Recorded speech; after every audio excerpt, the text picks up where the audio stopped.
Bueno, muy bien. Este video es como una nota introductoria de la materia, como para poder entender un poco la causa de los textos que le fui dando de acerca del socialismo y el tema del bien común. Sirve este video como nota introductoria para ver la articulación que hay entre lo que vimos el año pasado en política con lo que vamos a ver nosotros en trabajo y ciudadanía. Cómo hay una continuidad y que los temas que vamos a abordar de trabajo y ciudadanía descansan en los principios políticos que vimos el año pasado, con esos tres grandes temas que son el cristianismo, que involucra el tema del derecho natural y todo lo que es la concepción clásica de la política griega y romana, el liberalismo ya como concepción moderna, el marxismo también como concepción moderna. Pero nos quedaba ver el socialismo como género justamente del comunismo y como género de otras concepciones socialistas. Entonces, para refrescar un poquito lo que vimos el año pasado, como un breve esquema, vimos nosotros que hay una concepción clásica de la política. Una concepción clásica de la política. ¿Qué es esto de clásico? El concepto de clásico involucra tanto, entonces, por un lado, los elementos del pensamiento griego, ¿sí? O sea, acá tenemos toda la influencia de la filosofía griega, que, de hecho, esto lo vamos a profundizar, obviamente, en la materia de filosofía. En la unidad número 2 empezamos con la filosofía griega. Y aparte el pensamiento griego y el pensamiento también romano. Acá viene el tema del imperio romano. De la filosofía griega podemos ver cómo hay dos grandes autores, dos grandes filósofos que han marcado de alguna manera el rumbo. Y son Platón, de hecho vamos a ir mencionándolos a lo largo del año, y Aristóteles. Ya en el texto que les envié del bien común ya hace alusión a Platón. Pues bien, el pensamiento romano, acá tenemos entonces, por ejemplo, entre otros, por nombrar algunos, Cicerón y Séneca. Y acá ya, más que nada, sería del pensamiento romano, tenemos la concepción de derecho romano. Y esto de derecho romano es la profundización de qué cosa, del derecho natural que nosotros vimos el año pasado. Pues bien, esta concepción clásica de la política, que va a tener que ver después con una de las líneas de pensamiento en torno al trabajo y a la economía, esta concepción clásica, recuerden que descansa en el principio del derecho natural, de la naturaleza del hombre. El hombre tiene una naturaleza.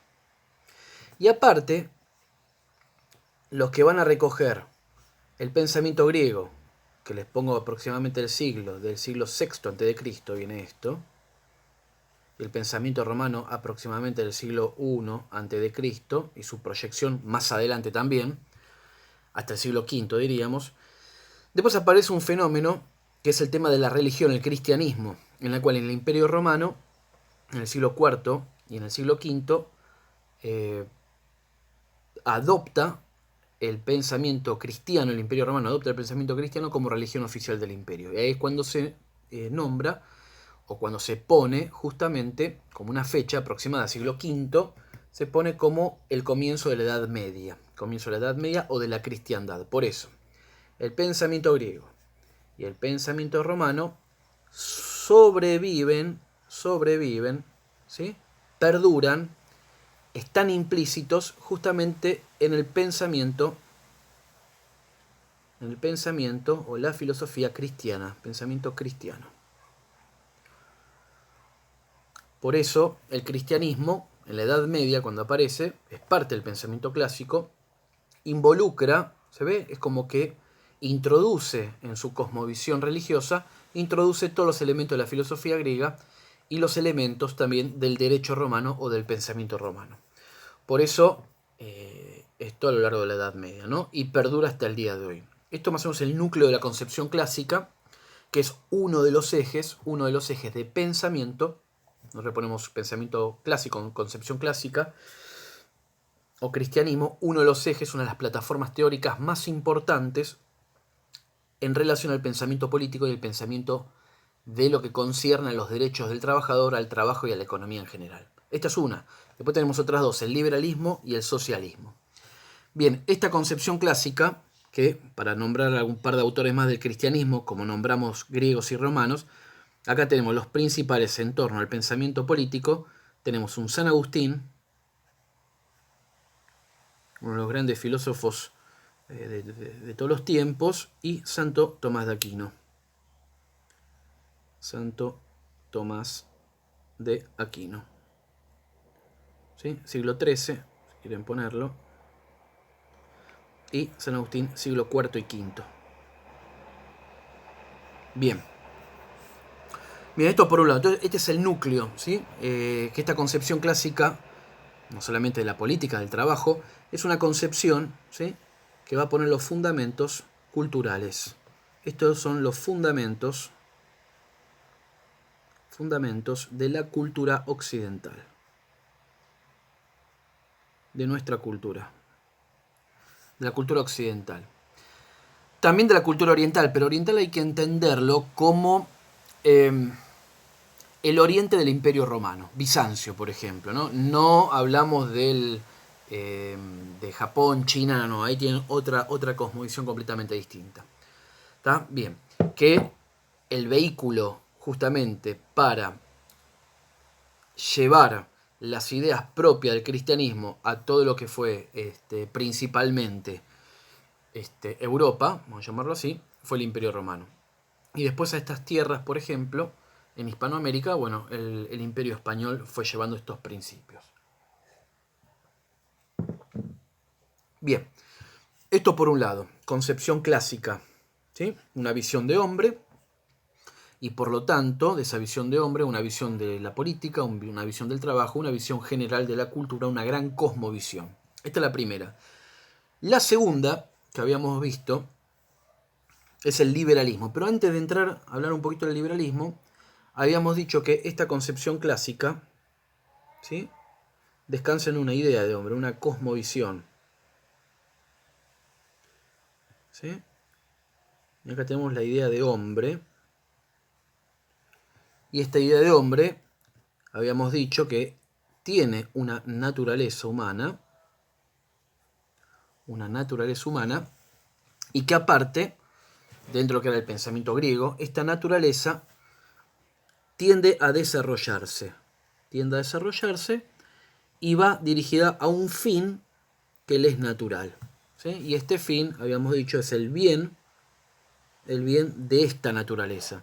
Por eso el bien de esta lapicera es escribir, por ejemplo, ¿por qué? Porque su naturaleza está hecha, está diseñada para poder escribir. Lo mismo ocurre con el hombre.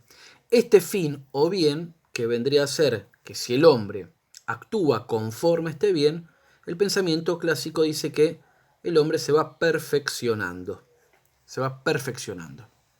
No sé si se ve ahí. Vamos a ponerlo un poquito acá porque me parece que acá nos pasamos de la línea. Te vamos a poner así. El fin, entonces, acá se va a ver bien. Es considerado un bien. Y este bien implica perfección. ¿Ah? Bueno, muy bien. Entonces, naturaleza que tiene un fin. Por eso el hombre, como es un ente, un ser de naturaleza, debe desarrollarse y perfeccionarse según este bien. Por eso este bien va a ser objetivo. Porque todo hombre, según la concepción clásica, todo hombre tiene la misma naturaleza. Juan, María y Pedro tienen la misma naturaleza humana y por lo tanto tienen la misma finalidad.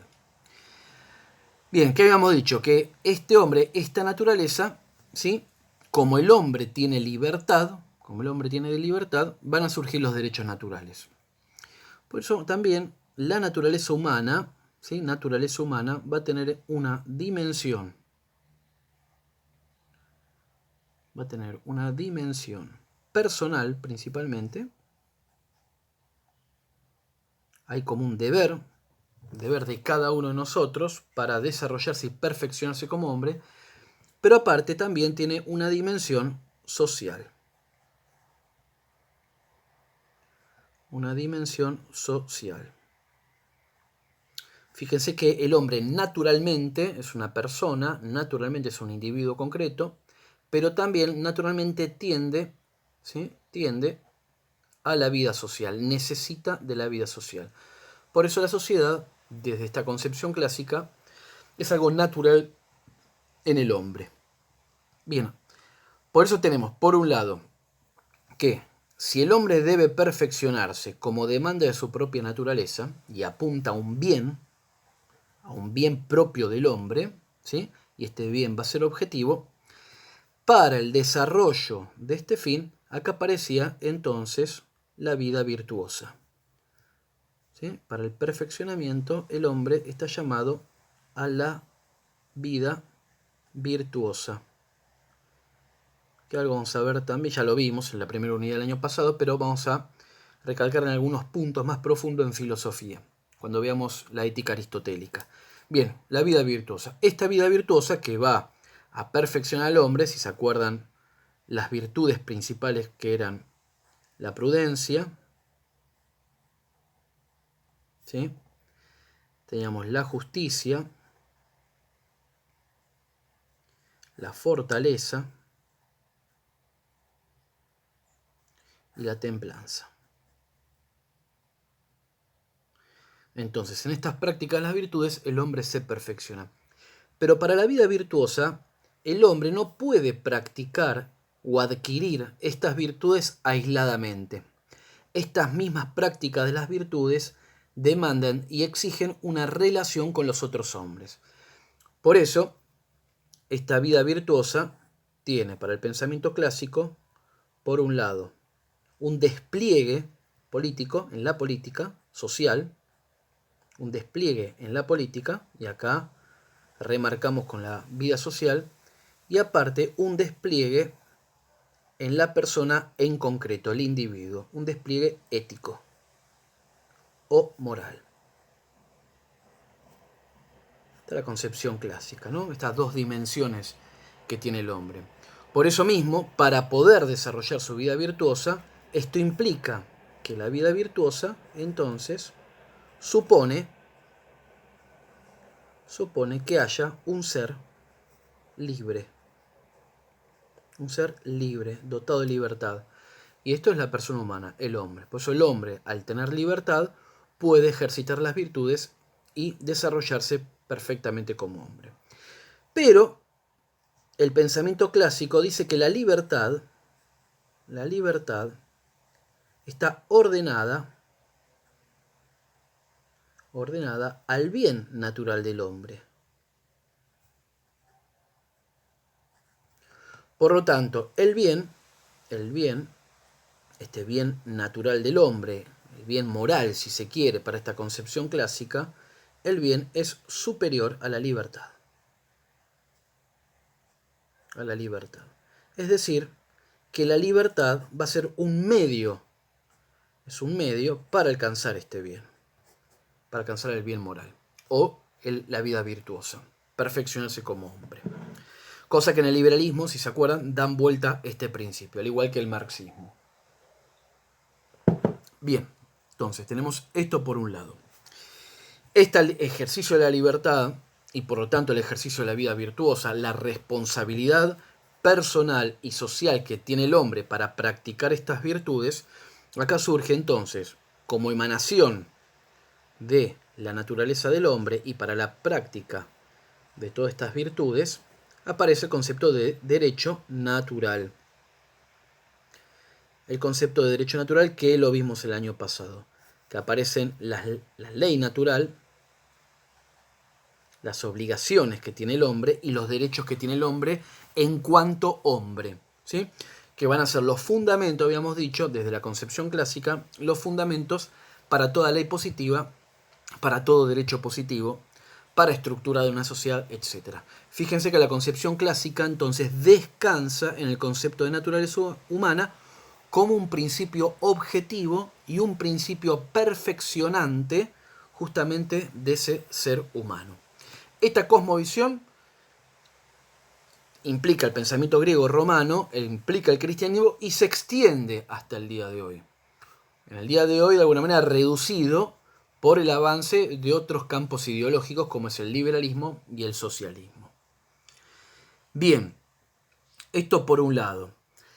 Después nosotros, esto lo desarrollamos en la unidad número 2 el año pasado, y ya a partir de la unidad 3 entramos con el pensamiento moderno, ¿no? Con el liberalismo y el socialismo.